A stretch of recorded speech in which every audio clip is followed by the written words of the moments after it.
Perbincangan kami pun masih berlanjut. Kepada saya, Ibu Paruh Baya ini bercerita kalau keuntungannya mengais gula dari Sabang dapat menopang kehidupan keluarganya.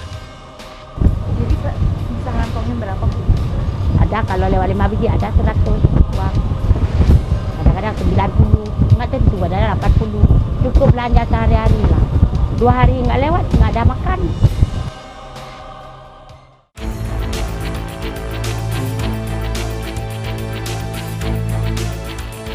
Dua jam tak terasa sudah berlalu.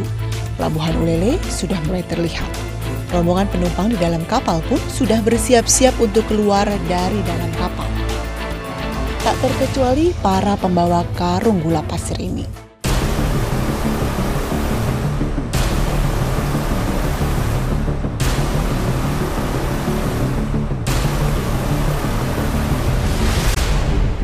Setibanya di Pelabuhan Ulele, aktivitas mengeluarkan gula dari dalam kapal pun mulai dilakukan oleh ibu-ibu dan para kuli panggul.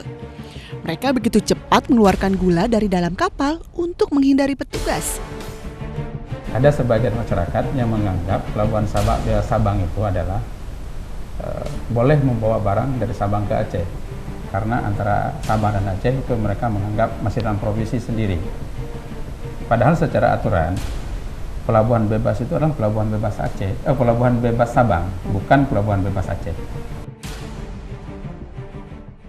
Berbagai cara dilakukan penyelundup untuk meloloskan gula dari Sabang masuk ke kota Banda Aceh.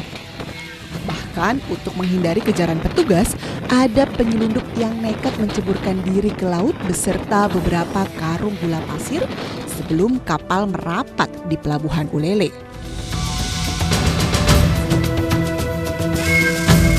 Upaya penegahan masuknya gula dari Sabang menuju kota Banda Aceh dengan menggunakan kapal cukup sering dilakukan petugas bea dan cukai.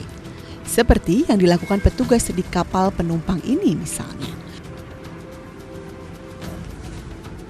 Petugas mendapati adanya karung berisi gula pasir yang berasal dari Sabang tersimpan di dalam celah ruang mesin kapal.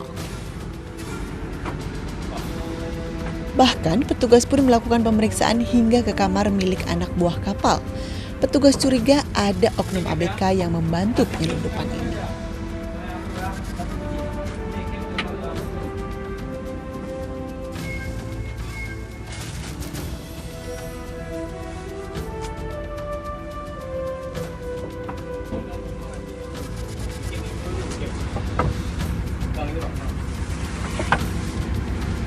Ini kamarnya siapa punya, Ken? Ya? Kamarnya siapa punya ini? Mualim 2. Turun mualim 2-nya turunin. Dan kita panggil mualim 2.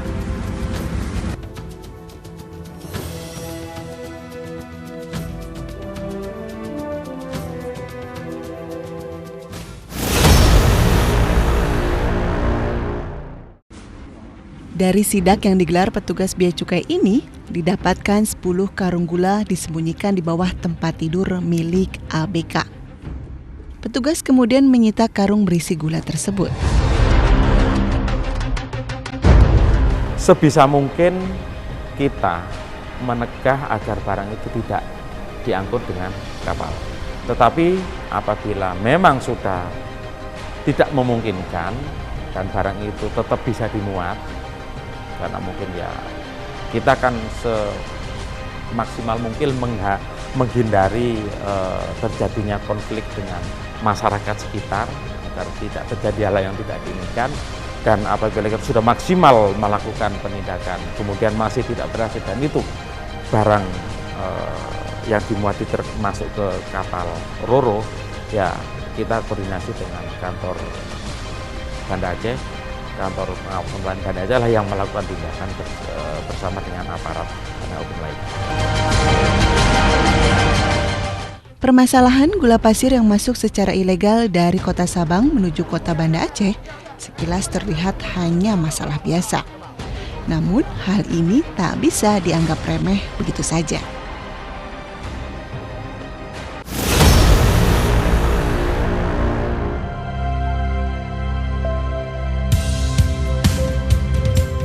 Itu perlu pendataan lagi. Kita mau lihat apakah orang-orang yang sama. Kita perlu pendataan lagi, perlu kita meneliti lagi apakah orang-orang yang sama yang melakukan ini. Tapi kalau orang-orang yang sama, tentu ini sudah ada unsur kesengajaan, bukan hanya sekedar oleh-oleh. Nah, ini perlu ditindak.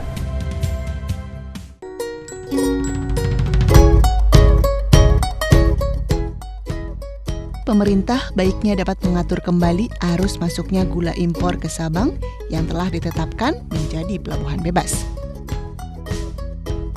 Pemerintah Aceh dan pemerintah daerah Sabang harus menghitung kembali kebutuhan konsumsi gula warganya dan membuat peraturan yang tegas.